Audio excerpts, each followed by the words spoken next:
Hi, I'm Dr. Manish Gupta. I'm a senior consultant psychiatrist based in Dwarka, Delhi. I'm going to talk to you today about depression. Depression is a very common illness and it affects 1 out of 4 people across the world.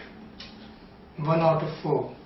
That's a very huge proportion of a population that is going to suffer from depression or already has.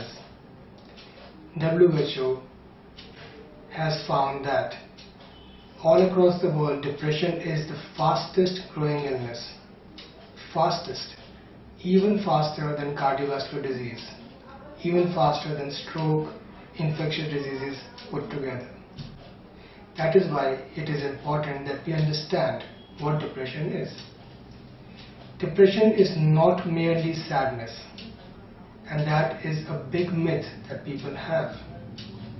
Depression merely means that the chemicals in your brain are not functioning as well as they should.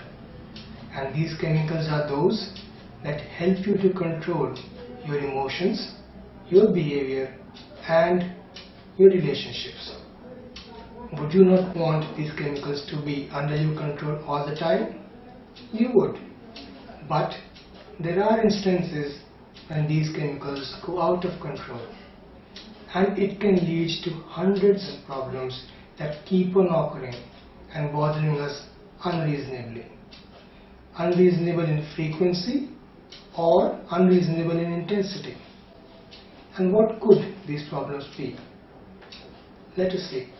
Darkness in front of the eyes, dizziness, lack of appetite, hearing weird tingling sounds in the ear, feeling weakness despite having a good diet, not having interest in doing anything, things which interested us earlier as well, not wanting to go out with friends, wanting to stay alone, feeling irritated, getting angry, short-temperedness which wasn't us before. There are many other symptoms as well. People come to us with heartache, not heart pain. They feel as if something heavy lies in the chest all the time. They also complain of the heart fluttering, palpitations, dhak dhak dhak karta hai. These are all due to depression and not due to a cardiac disease. People come to us with breathing difficulties. They complain that suddenly I feel as if I am unable to breathe. Suddenly I gasp for breath. Something seems to stop my air from going inside the throat. That is also due to depression. Remember, depression, the illness which we psychiatrists are best trained to treat. Depression can cause loss of appetite. You might feel not hungry, barely hungry, or even if you eat, you might feel that the taste of food is bad. You might want more salt, less salt, more sugar, less sugar, and this would be without having any sugar problems. That is due to depression. Headache. One of the very common symptoms that we see in India in people suffering from depression is headache. Constant, recurring, chronic headaches. People suffer from it for many years before they agree to come and see us. And we find that these headaches are due to depression. Not due to stress, not due to lack of sleep, which many people attribute it to. They continue taking painkillers, sleeping tablets, anti-migraine tablets for many years, yet the headaches don't go away. But with proper treatment from a psychiatrist, headaches do go away and you can lead a normal, healthy life. Why is depression important to you?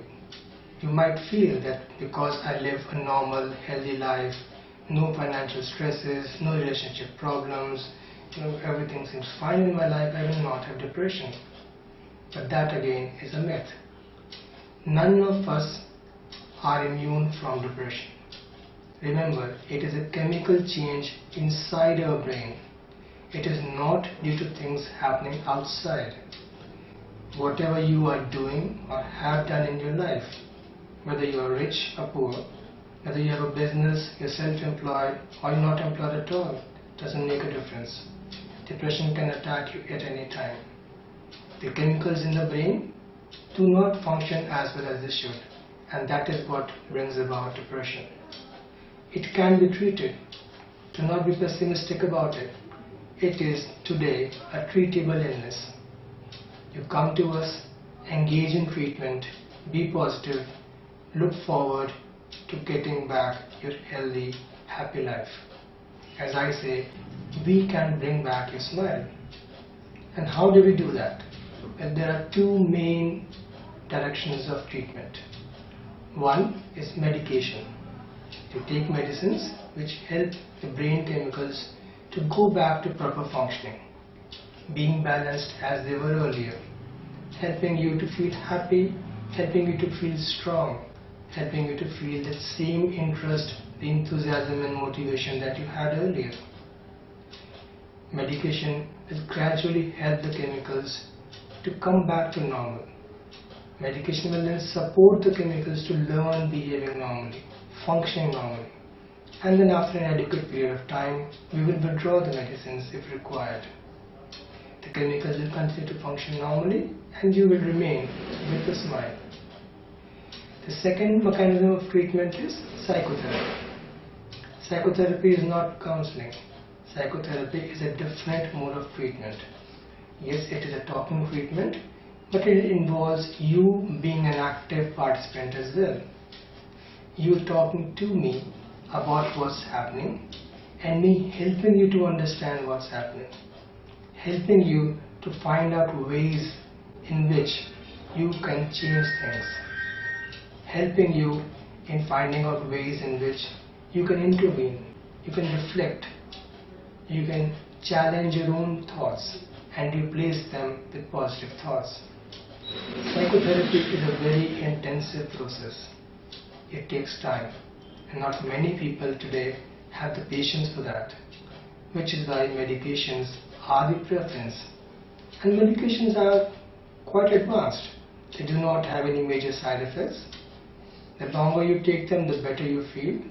And despite taking them for many years, your heart, your kidney, your liver, your lungs, they will not be affected at all. In fact, you will feel better.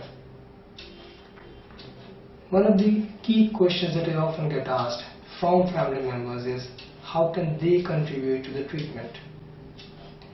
And there are very many important steps that you can take. The first step is encourage your family member to seek treatment. That is half the battle won. For a person to be able to accept that yes, there is a problem and yes, I need help from a psychiatrist. Well, you won half the battle then. You come to us, talk about your problems, we help you, diagnose you and provide you the way forward. Second, as a family member, you must always support somebody who is suffering from depression. Do not criticize them. Do not tell them that they are weak. And that is commonly said. Do not tell them to pull themselves together. That is not going to help. A person who has depression knows that he needs to pull himself together, but because he is unable to do so, that is exactly why he suffers from depression, and that is exactly why he needs help. So please bring your family members to us and we will help them bring back the smile. I'm going to talk now about relationships.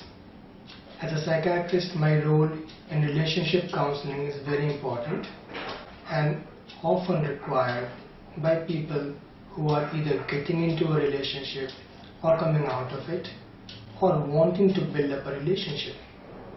This could be marriage, this could be partnership, this could be fiancé, this could be anything. You can name it as long as it's an emotional relationship and you feel that you want professional help, then do come to me. Relationships are important because they help in building things together. We share things, we share goals, we sacrifice for each other, we give to each other, we love each other. And the aim is to enjoy each other, to have a good time, to be happy together. That is what a relationship is. And you want to continue that relationship and nurture it and make it something which develops on its own towards a positive environment.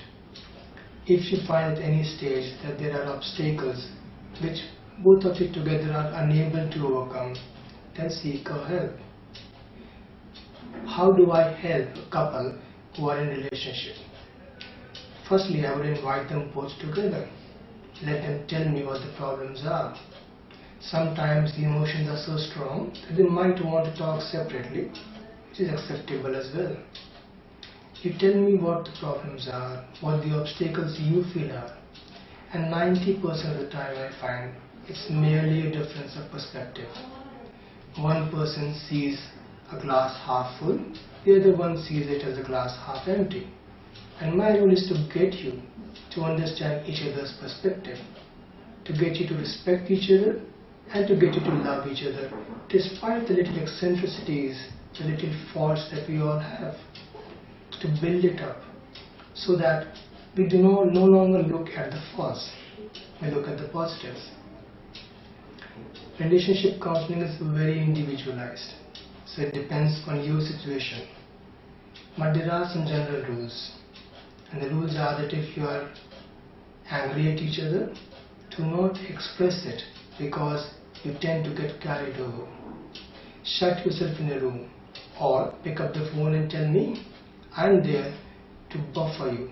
I'm there to help you ventilate your emotions, not to your partner, but in a safe and effective environment. And if there are things that you want your partner to do, look also at what your partner wants from you. And that is of course a difficult thing, but with time it does happen. Other general rules are no alcohol, no abusing, not getting physical, not being disloyal, financial propriety.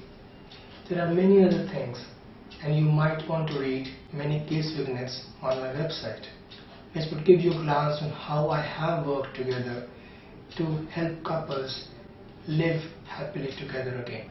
I'm going to talk now about your children. Yes, your children. They are the apple of your eye.